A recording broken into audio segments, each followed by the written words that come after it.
July 25, 2008, Dhammasuka Meditation Center, Majjhima Nikaya, the Greater Discourse on the Simile of the Heartwood, Mahāsāropama Sutta number 29, Bhante Vimalaramsi.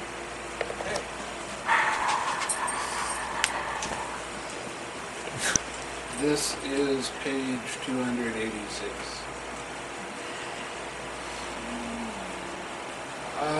This is kind of an interesting sutta in that there's a lot of repetition in it. So you have to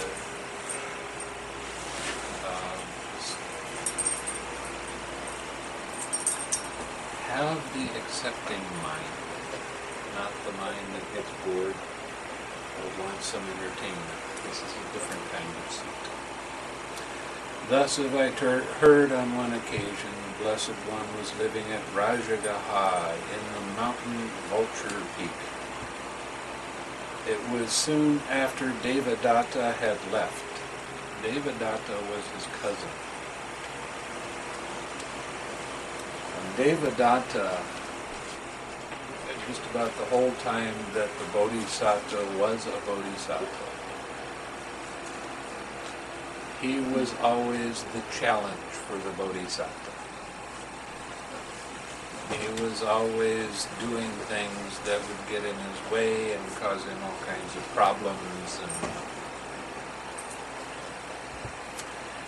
And in this last lifetime,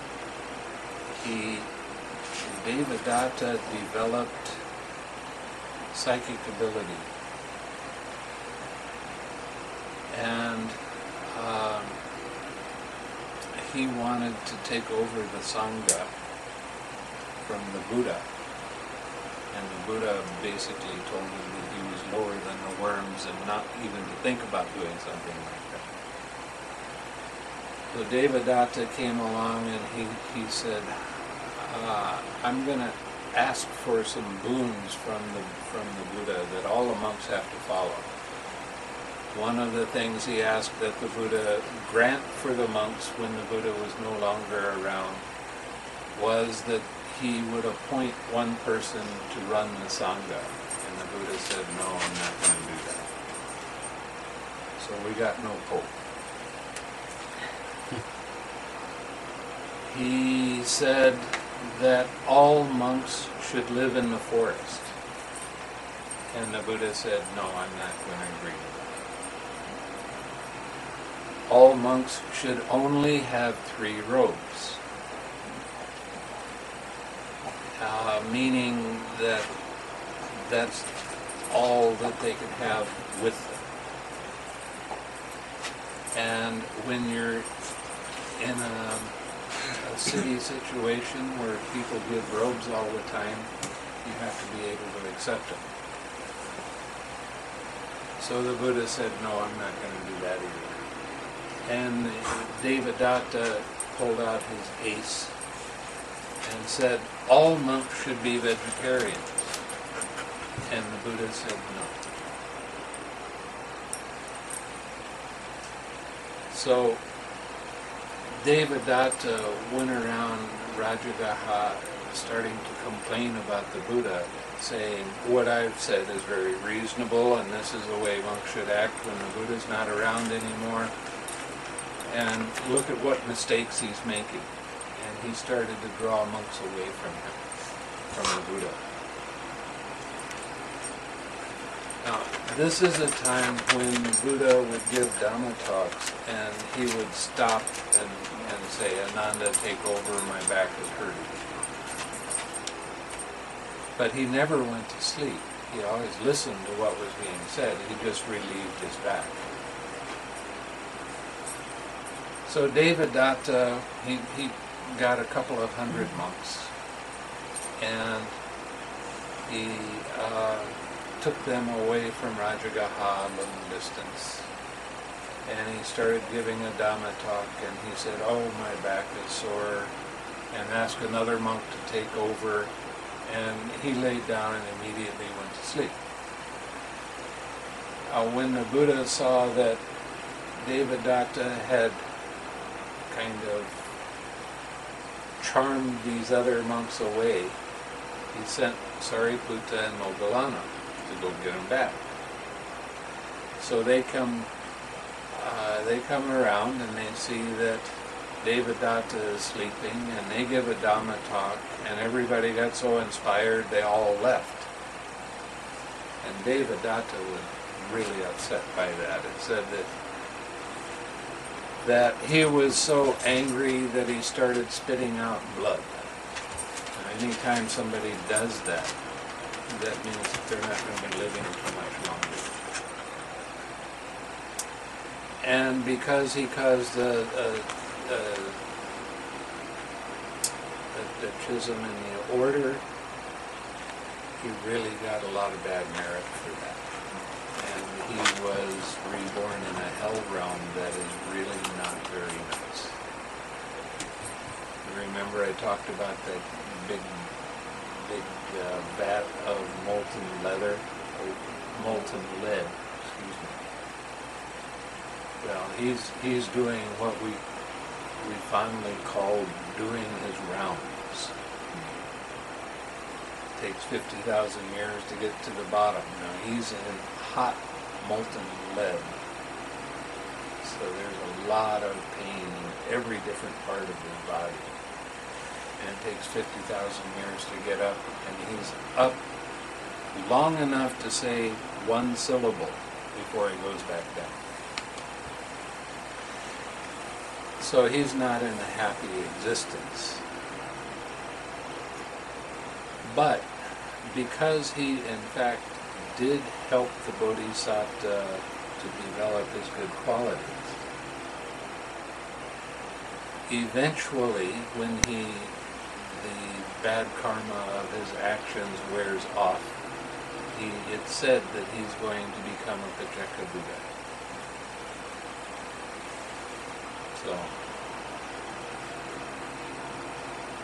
he was very helpful to the Buddha. I mean, he challenged him in all kinds of ways. He would do things that would break bones and break his back. And the Bodhisattva saw this as a challenge and didn't hold any thoughts of ill will or dissatisfaction, that sort of thing. Anyway.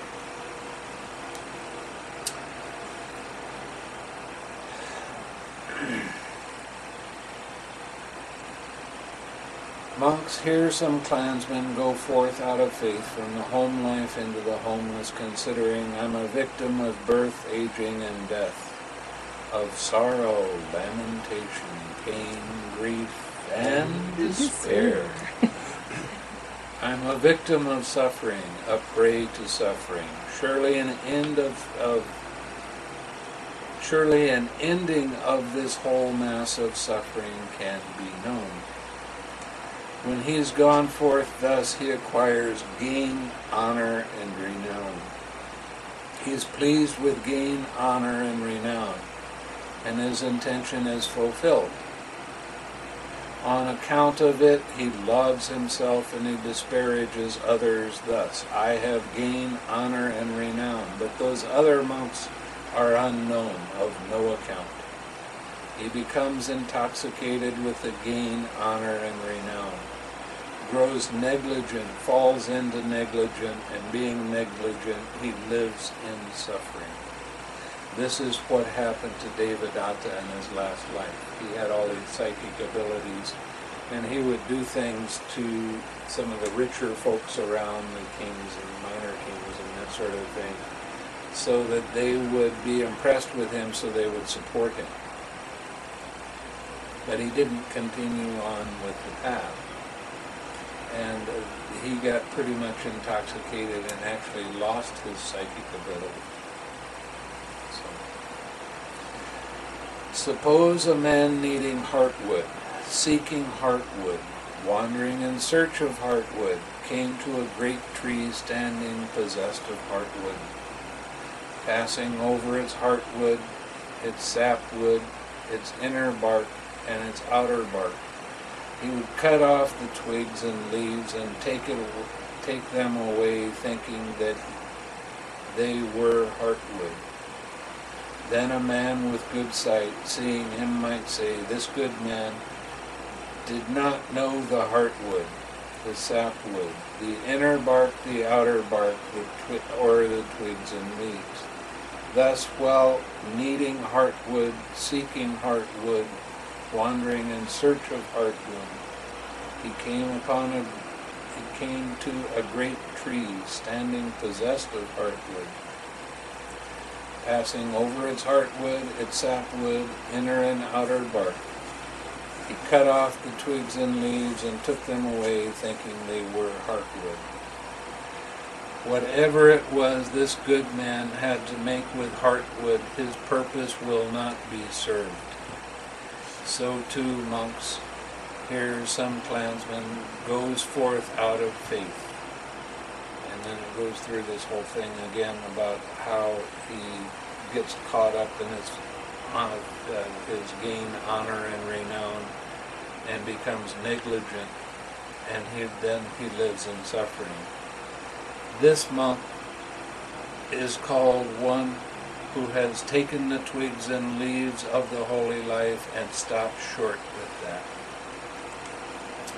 Here, monks, some clansmen go forth out of faith from the home life into the homeless, considering, "I'm a victim of birth, aging, and death, of sorrow, lamentation, pain, grief, and despair. I'm a victim of suffering, a prey to suffering. Surely an ending of this whole mass of suffering can be known." When he was gone forth thus, he acquires gain, honor, and renown. He's not pleased with gain, honor, and renown, and his intention is not fulfilled. He does not on account of it laud himself and disparage others. He does not become intoxicated with gain, honor, and renown. He does not grow negligent and fall into negligence. Being diligent, he achieves the attainment of virtue. He is pleased with the attainment of virtue, and his intention is fulfilled. On account of this, he lauds himself and disparages others thus: "I am virtuous, of good character, but these other monks are immoral, of evil character." He becomes intoxicated with the attainment of virtue, grows negligent, falls into negligence, and being negligent, he lives in suffering. Suppose a man needing heartwood, seeking heartwood, wandering in search of heartwood, came to a great tree standing possessed of heartwood. Passing over the heartwood, its sapwood, and its inner bark, he would cut off the outer bark and take it away, thinking it was heartwood. Then a man with good sight, seeing him, might say, "This good man did not know the heartwood." And it goes through the whole list again. Thus, while needing heartwood, he cut off the outer bark and took it away, thinking it was heartwood. Whatever it was this good man had to make with heartwood, his purpose will not be served. So too, monks, here some clansmen go forth out of faith and attains to virtue, but is negligent, and he lives in suffering. This monk is called one who has taken the outer bark of the holy life and stopped short with that. So virtue is one of the things when you take on the robes that you start to learn about the roles of the Patimokkha and that sort of thing. I have them around somewhere, but I think we're going to have to get another copy of the Patimokkha. Well, the Access to Insight put the Patimokkha up. If we can take that one down. Yeah. All right. But I want to have a copy so I can give it to Bruce. So we'll make up a notebook with it. Yeah. Okay. And then we can go over what he's talking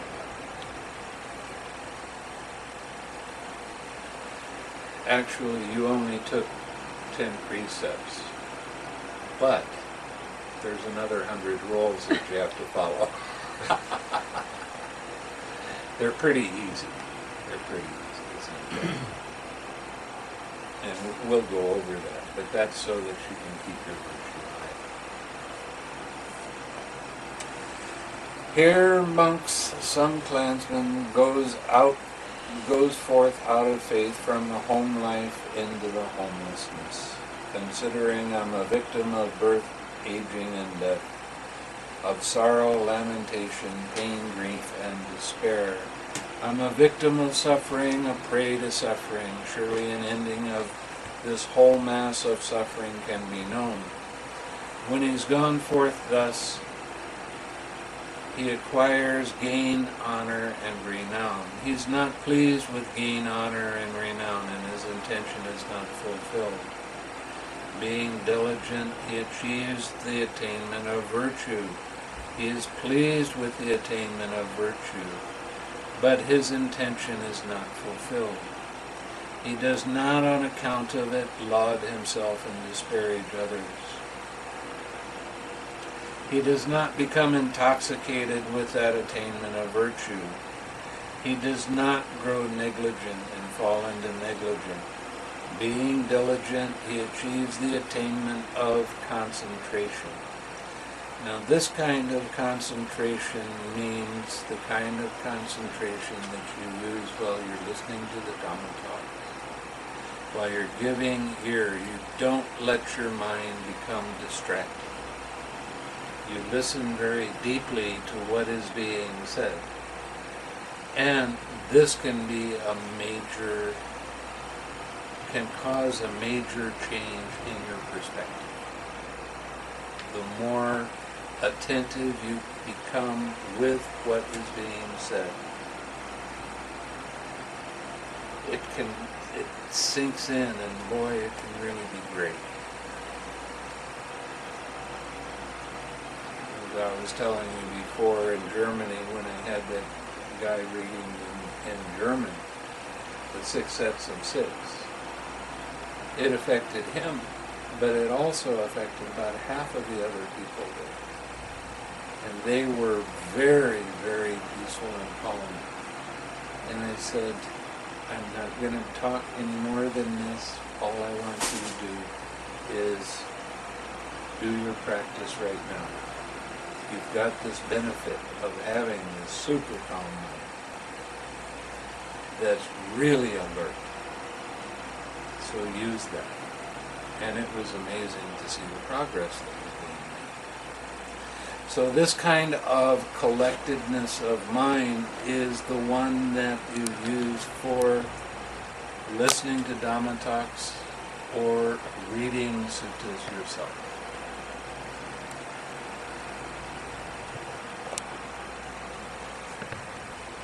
He is pleased with the attainment of collectedness, and his intention is fulfilled. On account of it, he lauds himself and he disparages others. I am collected. My mind is unified. But these other monks are uncollected, with their minds astray. He becomes intoxicated with that attainment, grows negligent, falls into negligence, and being negligent, he lives in suffering. Suppose a man needing heartwood, seeking heartwood, wandering in search of heartwood, came to a great tree standing, possessed of heartwood. Standing over its heartwood, its sapwood, he would cut off its inner bark and take it away, thinking this was heartwood. When a man with good sight, seeing him, might say, this good man did not know the heartwood. Thus, while needing heartwood, he cut off its inner bark and took it away, thinking it was heartwood. Whatever it was this good man had to make with heartwood, his purpose will not be served. So too, monks, here some clansmen go forth out of faith from the home life into the homeless, and they get caught by negligence, and they suffer. This monk is called one who has taken the inner bark of the holy life and stopped short with that. Here, monks, some clansman goes forth out of faith from the home life into the homelessness. Considering I am a victim of birth, aging, and death, of sorrow, lamentation, pain, grief, and despair. I am a victim of suffering, a prey to suffering. Surely an ending of this whole mass of suffering can be known. When he has gone forth thus, he acquires gain, honor, and renown. He is not pleased with gain, honor, and renown, and his intention is not fulfilled. Being diligent, he achieves the attainment of virtue. He is pleased with the attainment of virtue, but his intention is not fulfilled. Being diligent, he achieves the attainment of collectedness. He is pleased with the attainment of collectedness, but his intention is not fulfilled. He does not on account of it laud himself and disparage others. He does not become intoxicated with that attainment of collectedness. He does not grow negligent or fall into negligence. Being diligent, he achieves knowledge and vision. Now we're starting to talk about being able to see how mind is actually working as you're gaining and teaching yourself how mind's attention moves. You're becoming more alert to that. He's pleased with knowledge and vision, and his intention is fulfilled. On account of it, he lauds himself and disparages others thus. I live knowing and seeing, but these other monks live unknowing and unseeing. He becomes intoxicated with that knowledge and vision, grows negligent, falls into negligent, and being negligent, he lives in suffering. So what we're talking about here is just because you have some experience, don't start thinking you're hot stuff. There's lots deeper states to go to. But starting to understand and then continuing on with the practice and your curiosity makes everything unfold.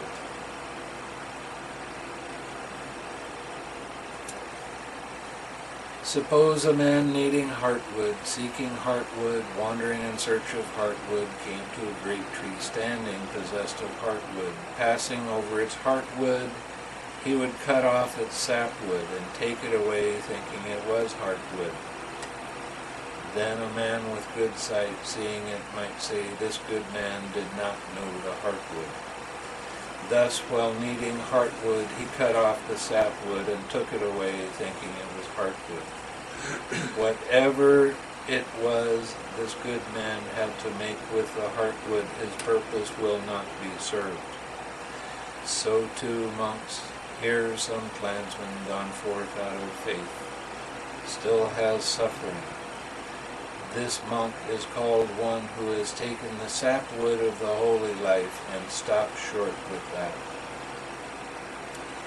Here, monks, some clansman goes forth out of faith from the home life into the homeless, considering I am a victim of birth, aging, and death, of sorrow, lamentation, pain, grief, and despair.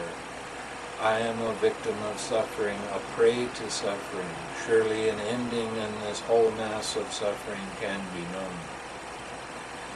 When he had gone forth thus, he acquires gain, honor, and renown.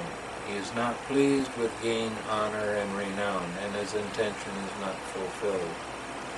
When he is diligent, he achieves the attainment of virtue. He is pleased with the attainment of virtue, but his intention is not fulfilled. When he is diligent, he achieves the attainment of collectedness. He is pleased with the attainment of collectedness, but his intention is not fulfilled. When he is diligent, he achieves knowledge and vision. He is pleased with knowledge and vision, but his intention is not fulfilled. He does not, on account of it, laud himself and disparage others. He does not become intoxicated with that knowledge and vision. He does not grow negligent and fall into negligence. Being diligent, he attains perpetual liberation, and it is impossible for that monk to fall away from the perpetual deliverance. He attains Nibbana. He sees dependent origination. Suppose a man needing heartwood, seeking heartwood, wandering in search of heartwood, came to a great tree standing, possessed of heartwood. Cutting away only its heartwood, he would take it away, knowing the heartwood. Then a man with good sight, seeing him, might say, this good man knew the heartwood, the sapwood, the inner bark, the outer bark, and the twigs and leaves. Thus, while needing heartwood, seeking heartwood, in search of heartwood, he came to a great tree standing and possessed of heartwood. Cutting off its heartwood, he took it away, knowing it was heartwood. Whatever it was this good man had to make with heartwood, his purpose is served. So too, monks, here some clansman goes forth out of faith. Then he is diligent and attains perpetual liberation. And it is impossible for that monk to fall away from that deliverance. So this holy life, monks, does not have gain, honor, and renown for its benefit, or the attainment of virtue for its benefit, or the attainment of concentration for its benefit, or the knowledge and vision for its benefit. But it is this unshakable deliverance of mind that is the goal of the holy life, its heartwood and its end.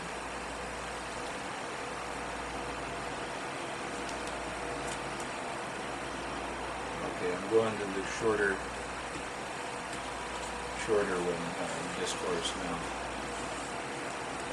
It's longer. Yeah, I know.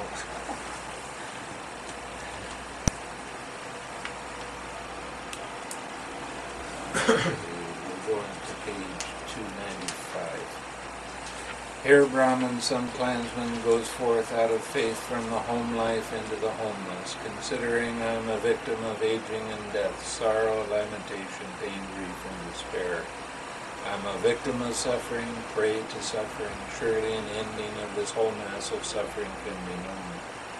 When he has gone forth thus, he acquires gain, honor, and renown. He is not pleased with gain, honor, and renown, and his intention is not fulfilled. He achieves the attainment of virtue. He is pleased with the attainment of virtue, but his intention is not fulfilled. He achieves the attainment of collectedness. He is pleased with the attainment of collectedness, but his intention is not fulfilled. He achieves the knowledge and vision.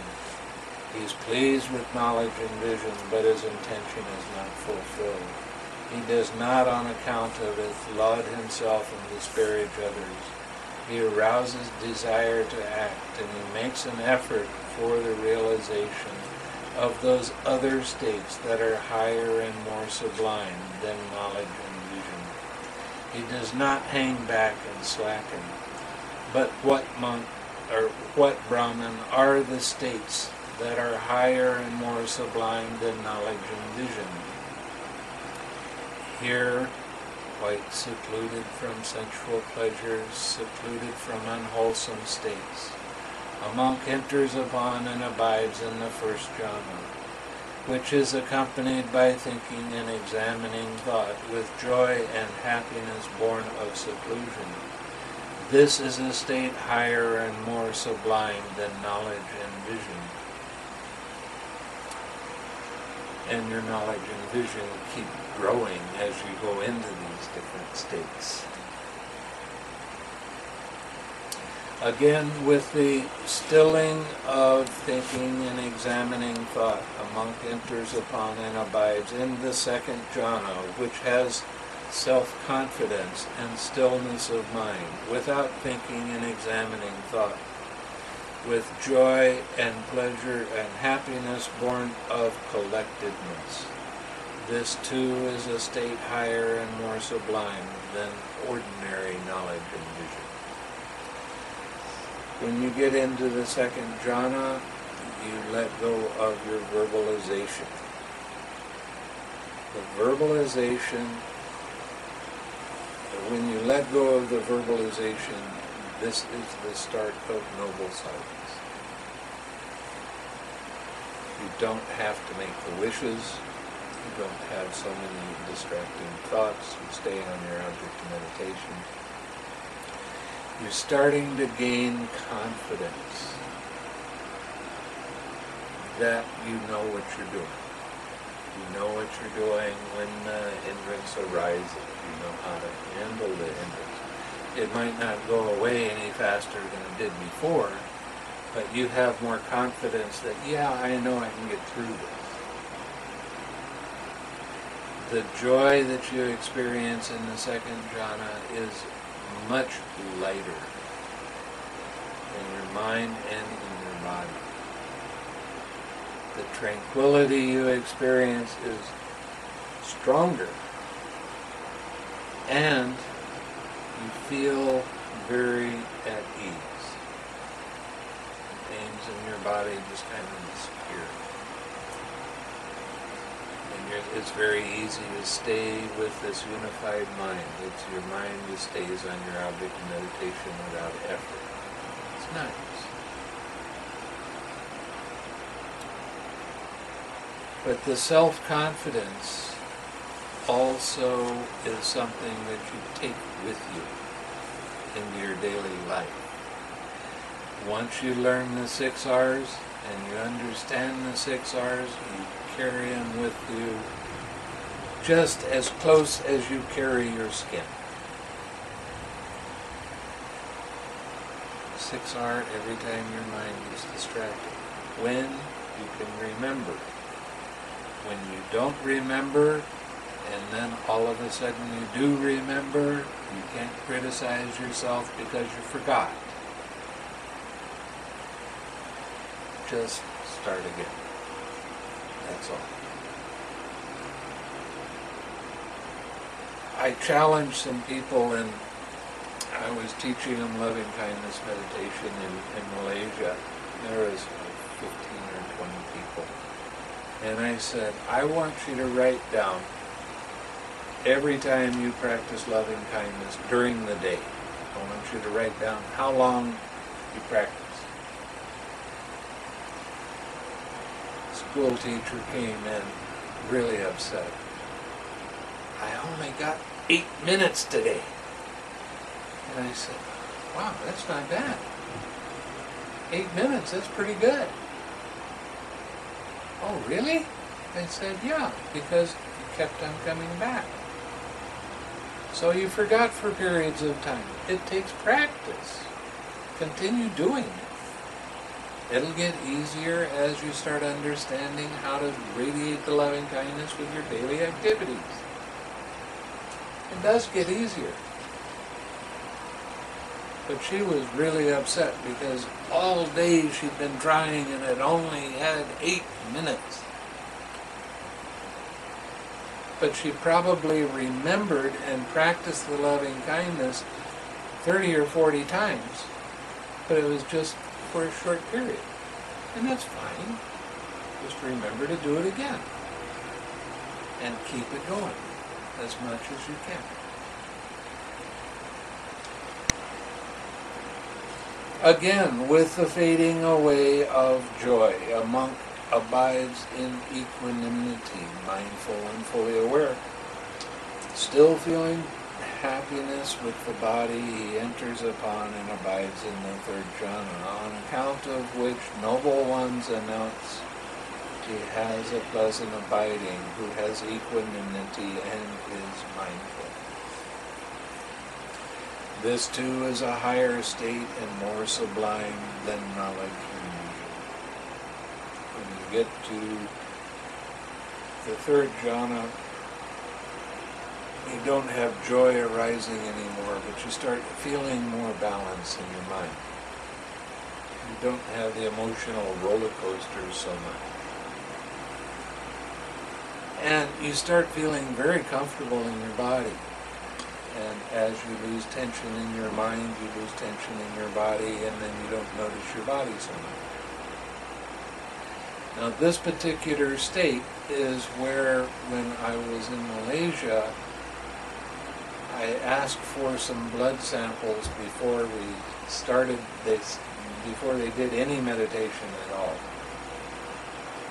And we kept them in the freezer. And then we got some blood samples after they got to the third jhana to see what was happening with the blood. And it was markedly different. Before they started meditating, the blood was kind of a brownish red. And when you looked under the telescope and you looked at the platelets, they had dark rings around them. It was almost like it was black. And when they got into the third jhana and we took that blood, you look underneath, the blood was cherry red. Amazing. It was really, really nice red. And you looked at the platelets underneath it, and it was red circle around it, and the dot in the middle was just the most brilliant color red you'd ever want to see. I mean, it was really impressive. And when you get into the third jhana, as you start letting go of tension in your mind, and you let go of tension in your body, the places that you're holding on to, your tensions and tightnesses, they start relaxing. And then you start having more and more good circulation throughout your body. And you can start healing yourself with this. Yes? Were you teaching metta? Yes. Yeah, I refused to teach Vipassana after I got back from Burma, and there a lot of people wanted me to teach it because they know I've been there for 2 years and I've been really intense. And I didn't want to teach any kind of mindfulness of breathing because it was just going to be too difficult. So I started teaching metta, and it so happens that there was a group of, what did they call themselves?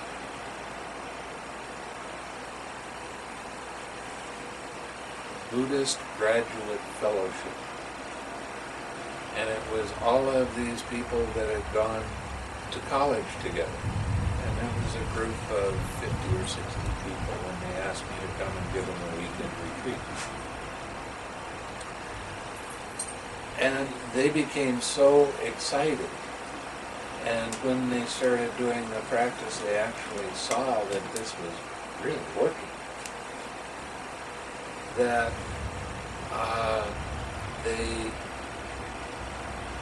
started telling everybody in Malaysia that they knew. And all of a sudden I was so busy I could hardly turn around. And every night I was giving a Dhamma talk to another group. So they really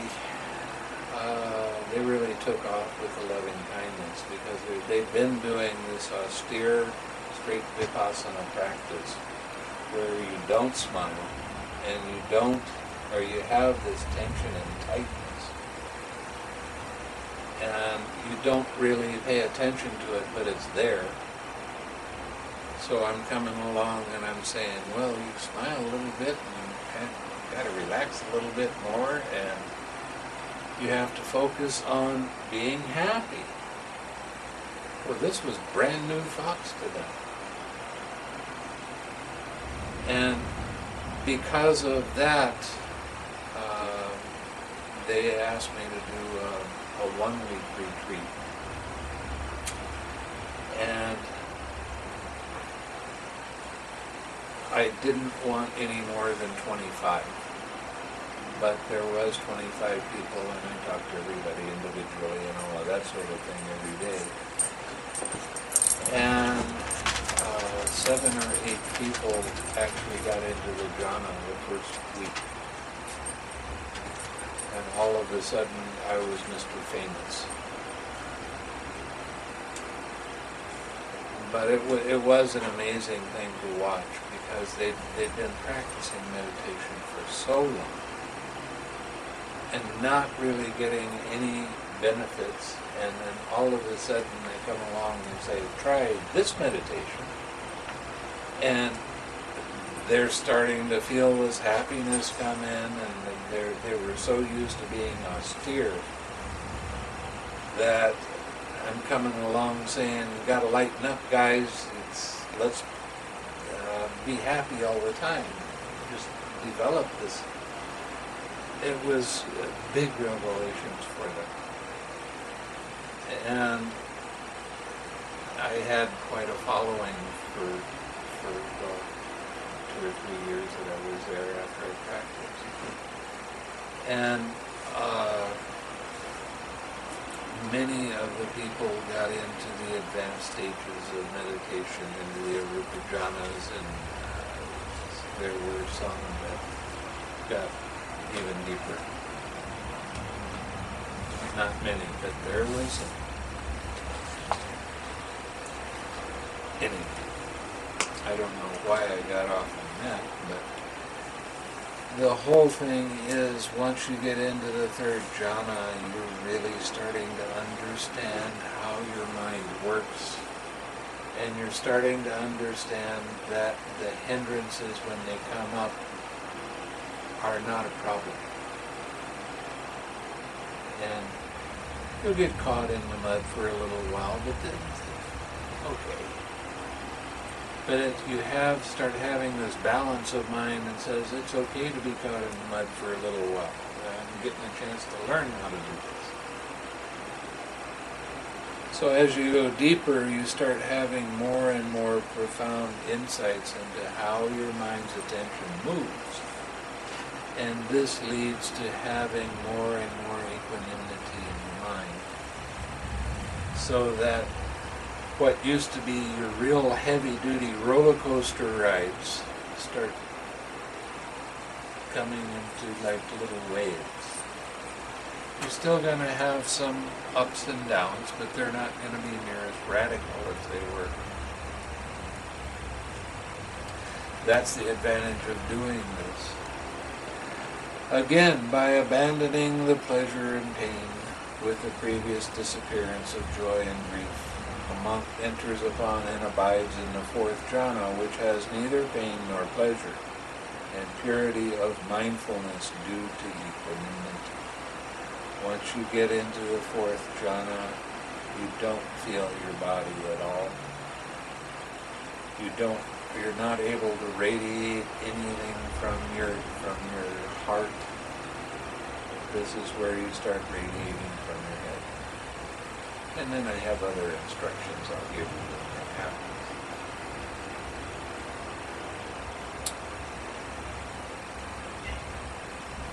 This too is a state higher and more sublime than knowledge and vision. Again, with a complete surmounting of perceptions of gross form, with the disappearance of perceptions of gross sensory impact. And I really don't like this next one. It says the non-attention to perceptions of diversity. That means, that really implies one-pointed concentration, and I just object to it. So most of the time I don't read that part of that anymore.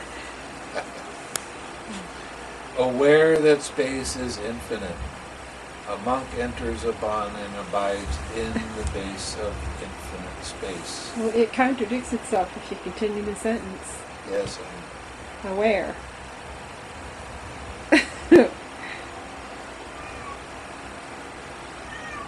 Anyway, once you get to this state, the feeling of loving kindness changes. Don't put yourself like that.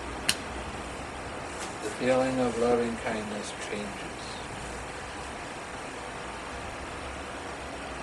and you start to feel compassion. And you start to feel expansion in all directions at the same time. Now you still do the directions, even though you feel this expansion. But you don't do them for as long. There's a couple minutes here, a couple minutes there, go all the way around, and then stay with radiating in all directions at the same time, and you'll feel that expansion going out, but you're not going to feel any center point. It's no starting right here. It's just the feeling of expansion. And the feeling of compassion is different than the feeling of loving kindness. Again, by completely surmounting the base of infinite space, aware that consciousness is infinite, a monk enters upon and abides in the base of infinite consciousness. This too is a state higher and more sublime than knowledge and vision. When you get to the infinite consciousness, that was about 1 million arising and passing away consciousnesses. You will see the individual ones arise and pass away. You'll see it at all of the sense doors, but the one that you see mostly is with your eyes. And it's like there's that camera, that movie camera that's just going a little bit too slow, and you're seeing the individual frames. And you're seeing a blank spot in between. Pixels?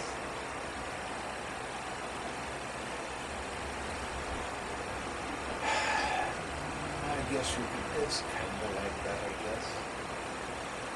Pixels? More like flashing. Yeah. That's What is it?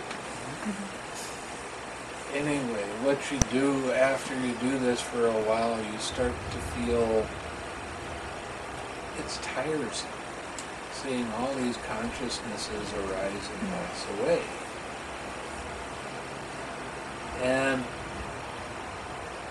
you start realizing up close and personal that everything is changing, and you have got one lick of control over it.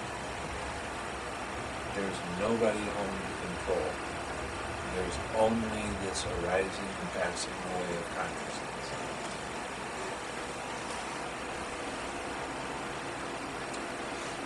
And because it starts to get tiresome, that's a form of suffering. So you're seeing anicca, dukkha, anatta really closely, up close and personal. You're seeing impermanence, dissatisfaction, in the personal nature of everything. Because there is no controlling it. It's just when I, its color and form, consciousness arises, and it's doing that. It's arising and passing away. After a little while, then you start to focus on those blank spots in between. And then you'll go deeper into your meditation. Again, by completely surmounting the base of infinite consciousness, aware that there is nothing. A monk enters upon and abides in the base of nothingness. This too is a state higher and more sublime than that knowledge and vision. When you get to the base of infinite consciousness,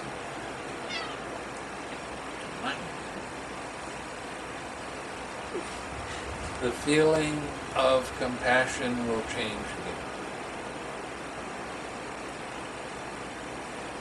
And you will start to feel joy. As you start seeing those spaces in between the consciousnesses,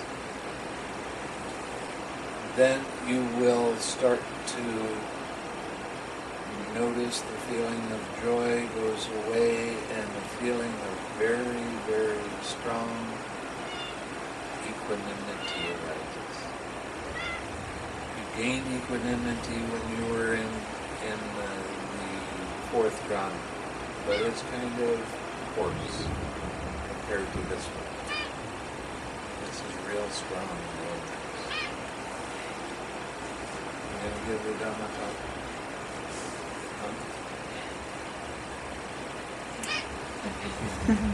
It's your debut.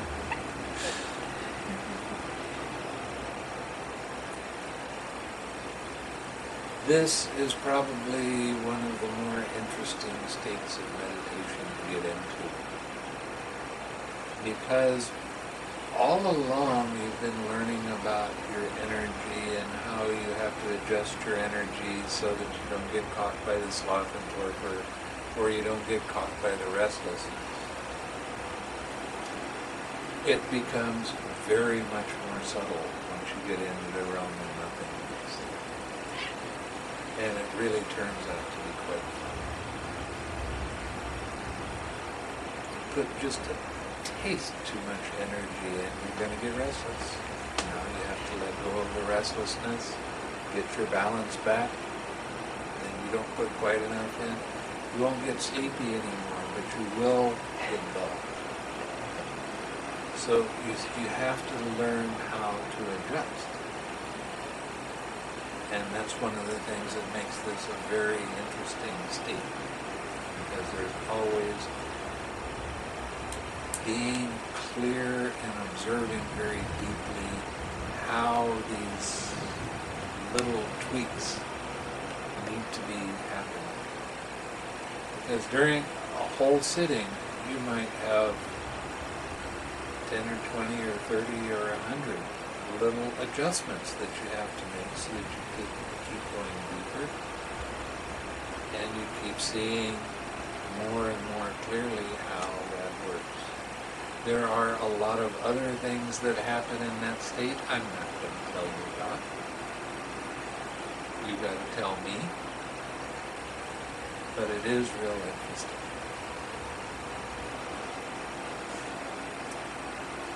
By completely surmounting the base of nothingness, a monk enters upon and abides in the base of neither perception nor non-perception. This too is a state higher and more sublime than knowledge and vision. When you get to neither perception or non-perception, it's like you'd be sitting and then all of a sudden it's like you went to sleep, but you didn't feel like you're sleeping. And you'll be sitting that way for a little while and then you come out. And then you start reflecting on what happened while you were in that state, and you'll see that there were some things. Now you have to be using your 6 R's. Use your 6 R's a lot. They should be automatic by now. When there is nothing left to 6R, you'll find that your mind is very, very alert. It's like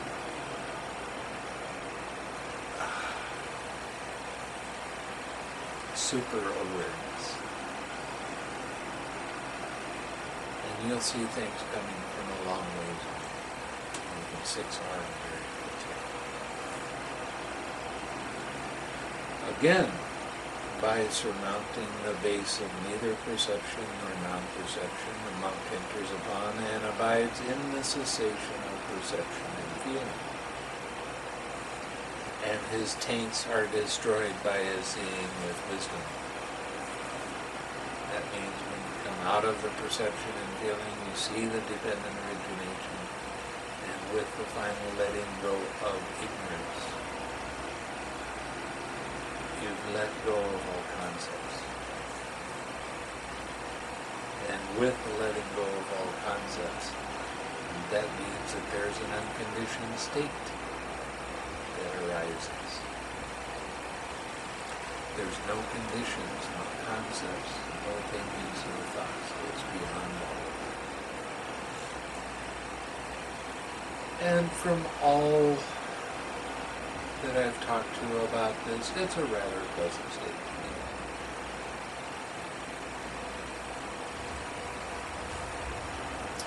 This too is a state higher and more sublime than knowledge and vision. These are the states that are higher and more sublime than knowledge and vision. I say that this person, Brahman, is like a man needing heartwood, seeking heartwood, wandering in search of heartwood, who came to a great tree standing possessed of heartwood. Cutting away its heartwood, he took it away, knowing it was heartwood. And so whatever it was he had to make with heartwood, his purpose will be served. So this holy life, Brahman, does not have gain, honor, and renown for its benefit, or the attainment of virtue for its benefit, or the attainment of collectedness for its benefit, or the attainment of knowledge and vision for its benefit. But it is this unshakable deliverance of mind that is the goal of the holy life. Its heartwood and its end. When this was said, a Brahmin said to the Blessed One, Magnificent Master Gotama, magnificent. Master Gotama has made the Dhamma clear in many ways, as though he were turning upright what had been turned over, revealing what was hidden, showing the way to one who is lost, or holding up a lamp in the dark for those with good eyesight to see forms. I go to Master Gotama for refuge, and to the Dhamma, and to the Sangha. From today, let Master Gotama remember me as a lay follower who has gone to him for refuge for life. So, I've always liked that Sutta.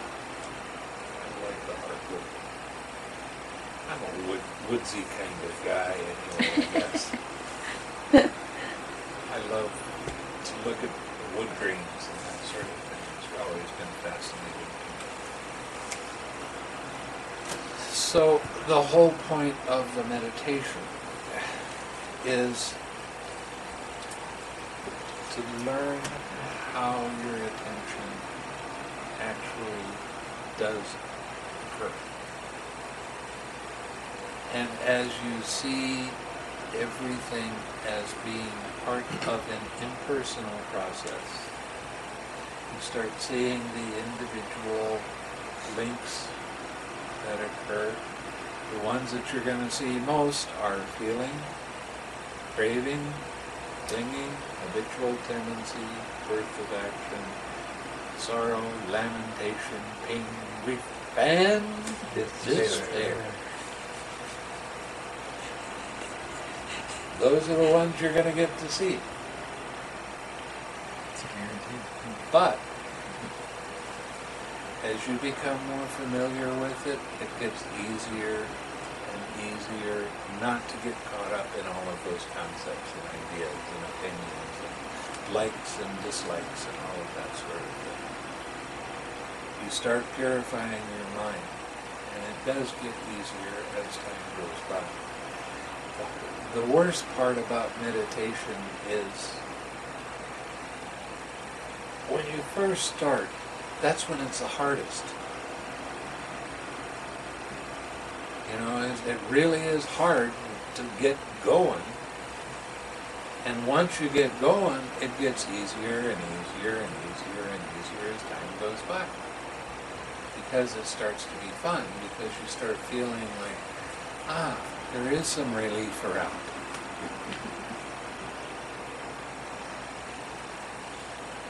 Yes. But I think you have to preface that you know, that if that's really true, as long as you're practicing with a guide that's explaining to you what the meditation is and what the mindfulness precisely is. Because you could be doing a meditation and not have the really understand what you're really But supposed to be doing. there still is some degrees of relief even with Oh, other sure. kinds of meditation.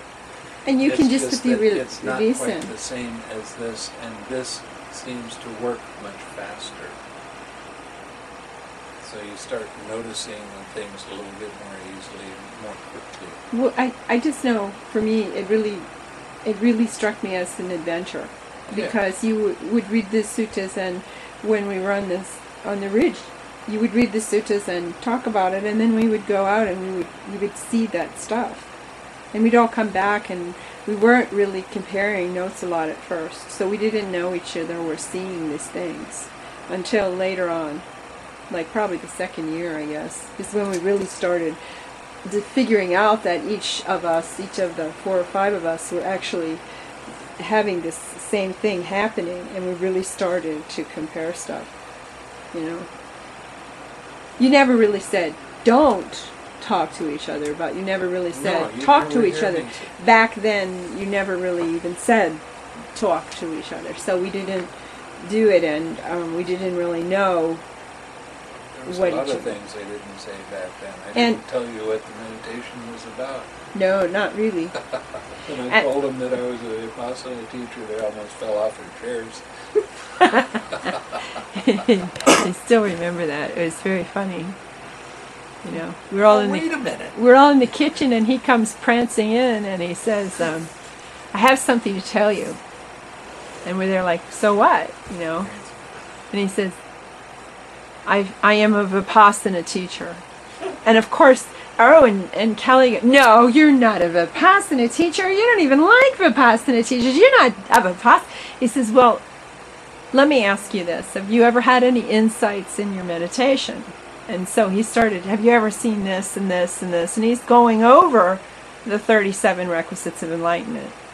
And we're going, well, yeah. And we're checking us out on all this stuff.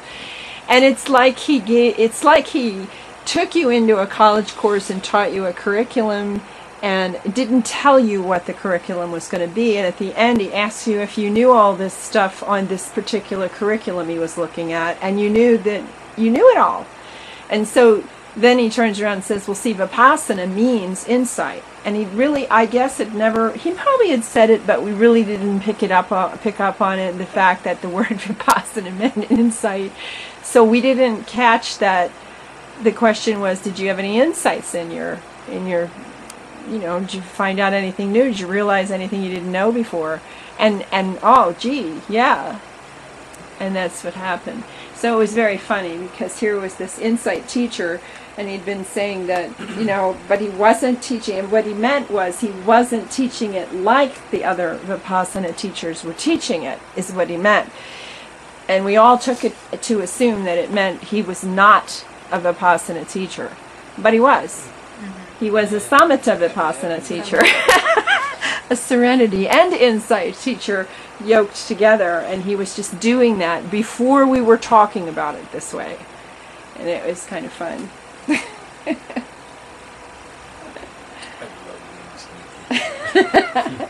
And that really was.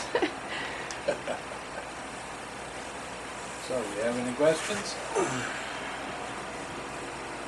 Are the hindrances like the snake going in one direction, and your expansion of loving kindness needs to go faster in the same direction? Well, so you're outrunning it, kind of. That's a little bit different than that. It's more like stand still. You can let it go by. Yeah.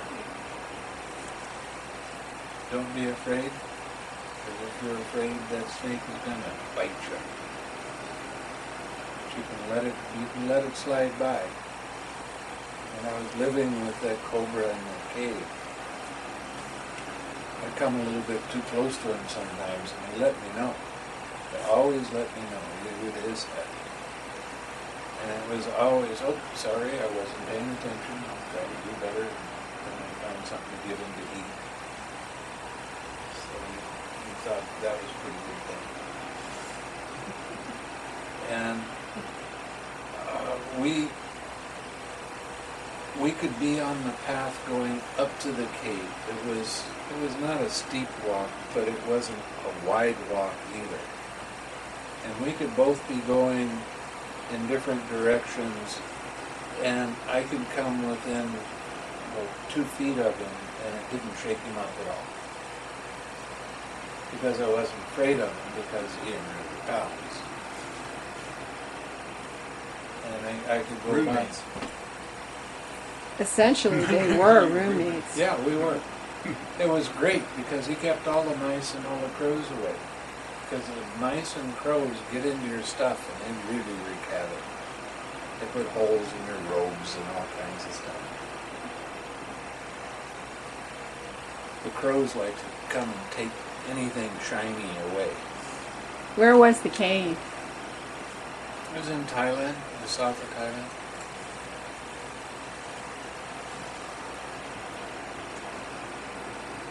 Well, I say it was the south of Thailand, and that's what they call it, but it was from Malaysia. It was probably 8-hour train ride. So that was something for them to decide to come and get you. Well, From where did they come? Kuala Lumpur. It was an overnight trip. It wasn't a big deal. But, yeah, the abbot said, please, Brother Mike, please just go get the monk, bring him back from the cave. It's only 10 hours away. Sure, that's No, what it was I'll do longer than tomorrow. that. Kuala Lumpur was 6 hours to 6 or 7 hours to Thailand by train. And then it was another 8 hours. That's only a 15-hour train ride. No biggie.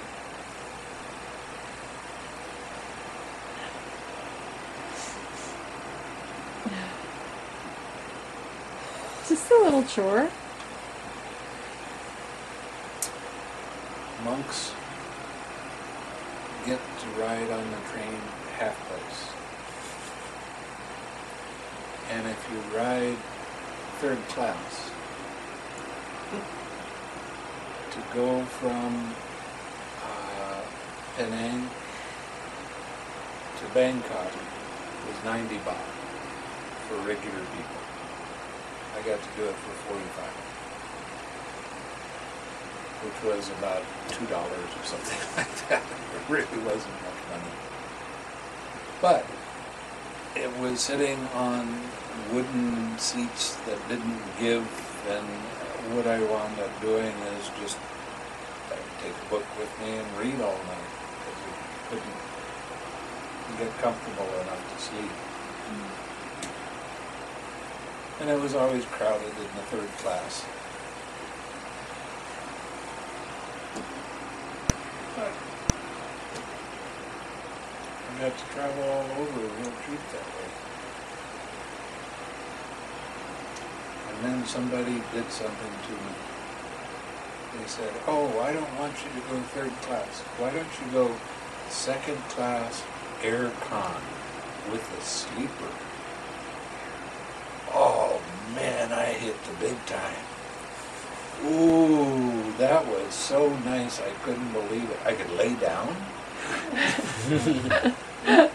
I couldn't lay down all the way because they were short, but I could lay down enough and I could actually sleep, and it was cool. No humidity.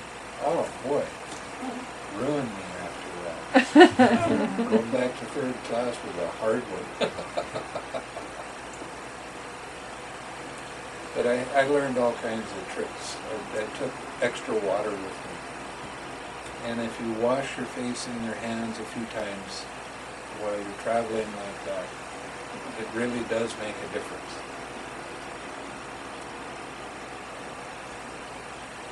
So I'd carry the extra water with me and just get my head real nice and wet.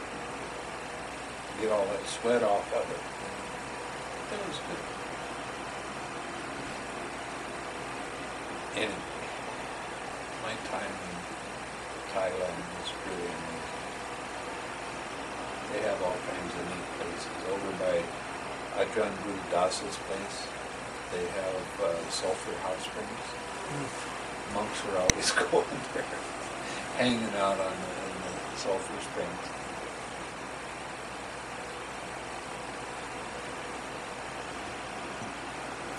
when I was there, he was still alive.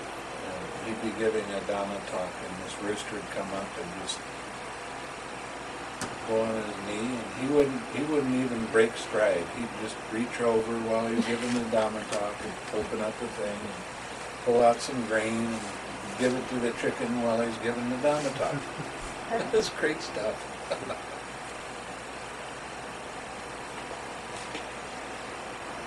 Yeah, there's a picture of that. Saw that Oh picture. yeah.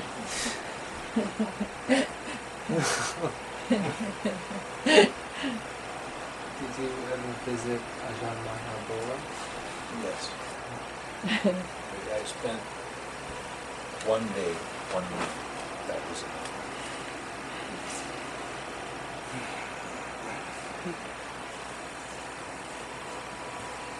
You spent what? One night at his place. Didn't want any more. He had some very peculiar ideas that I wasn't really wild about partaking in. One of the things he did to any visiting monk, it didn't matter whether it was a senior monk or not, they had to go into his kuti, clean his kuti, and get his robes ready to wear in the morning without making any noise. But he had a wood floor and it squeaked, and you had no idea where the squeak was coming from. And he'd start yelling. I mean, he got irate. And I decided, I don't think we're around this. And you're so big, and you know the poor floor. There was no way you could get across the floor and I be weigh quiet. considerable less than I do now. That's true. But visiting him was great fun because he had this kuti that was small, but he had a lot of stuff. And he was always sitting outside in his chair. And he had so much stuff that you couldn't bow to it. He didn't want people to bow to him. It upset the Thais no end that they couldn't bow to him. Some of them would get off and go into the dirt and bow, and things like that. And he laughed. He thought that was great fun.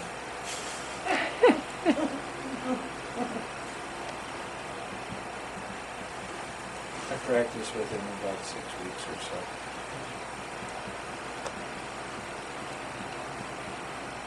He would take the noble truths, and he would talk about suffering, and he would talk about the cause of suffering, and he would talk about the way to get out of the suffering, and then he would talk about the cessation of suffering. And because he changed it like that, there'd been monks that had been sitting with him for years, and they didn't realize that he was talking about the Four Noble Truths. And I'm going there after the first Dhamma talk, I'm walking away with these other monks, and I'm saying, you can't fool me, I know the Four Noble Truths when I hear them. And they're going, what? I said, he just talked about the Four Noble Truths, he just changed the order. Really? Yeah?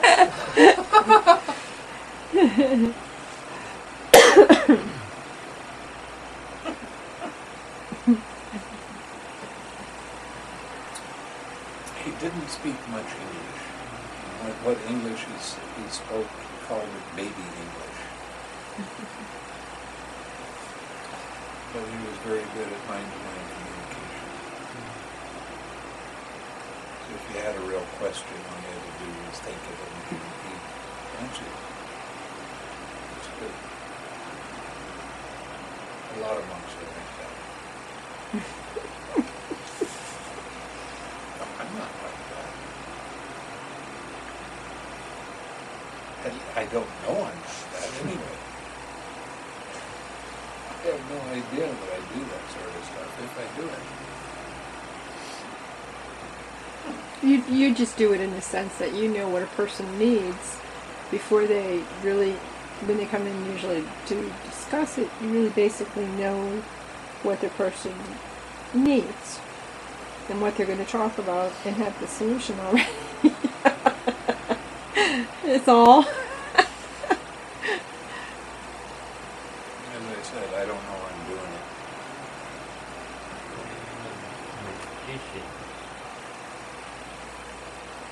guess. I don't know. It was funny It when is that, a kind of magic. when that one lady, she came and she practiced metta one time. I saw her a few weeks later and she said, "Are you teaching magic?" I said, "Well, if what I'm teaching you helps you to have an uplifted mind, so you don't have so much suffering, then I guess I do teach magic." She'd never come again. She never came. She was deathly afraid because the Christians had done that to her.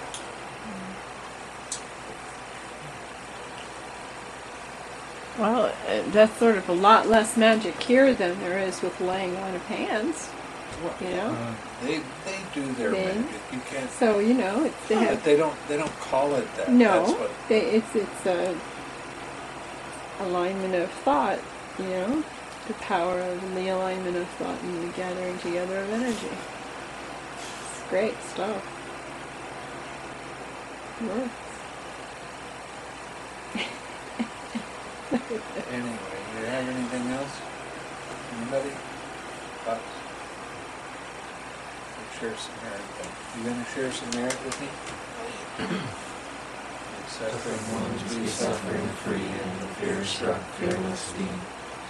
May the grieving shed all grief, and all beings find relief. May all beings share this merit that they have thus acquired for the acquisition of all kinds of happiness. May beings have every space under Devas and Manas of mighty power, share this merit of ours. May they long protect the Buddhist dispensations.